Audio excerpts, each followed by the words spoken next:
পড়ুয়াদের লাগাতার আন্দোলনের কাছে নদের স্বীকার করে পদত্যাগ করেছেন উত্তরবঙ্গ মেডিকেল কলেজের dean of students affairs Sandip Sengupta ও অ্যাসিস্ট্যান্ট ডিন সুদীপ্ত সেন। প্রায় 6 ঘন্টা ধরে পড়ুয়াদের টানা বিক্ষোভ ও আন্দোলনের চাপে বুধবার সন্ধ্যে পদত্যাগ করেছেন তাঁরা।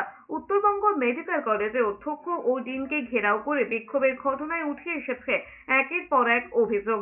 বেশ কয়েক ঘন্টা ধরে এদিন তাকে ঘিরে বিক্ষোভ দেখানো হয়। পরে ডিন সন্দীপ সেনগুপ্ত এবং অ্যাসিস্ট্যান্ট ডিন সুদীপ্ত সেন পদত্যাগ করেন। তবে সন্দীপ সেনগুপ্ত জানিয়েছেন তিনি কোনো ঘটনায় দায় স্বীকার করছেন না, শুধুমাত্র ছাত্রদের দাবি মেনেই পদত্যাগ করেছেন তিনি।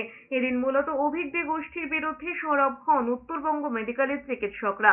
তার বিরুদ্ধে পোস্টার দেওয়া হয় কলেজে। এরই মধ্যে অভিযোগ ওঠে বিশেষ একজন ছাত্র নেতার নম্বর সাদা কালি দিয়ে মুছে বাড়িয়ে দেওয়া হয়েছে।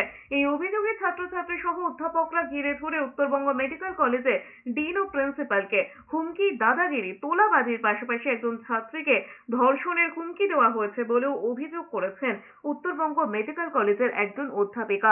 পড়ুয়াদের বিক্ষোভের চাপে পরীক্ষায় করা গার্ড না দেওয়ার জন্য যে তার কাছে ফোন আসতো বুধবার, তাও স্বীকার করে নিয়েছেন উত্তরবঙ্গ মেডিকেল কলেজের dean of students affairs Sandip Sengupta.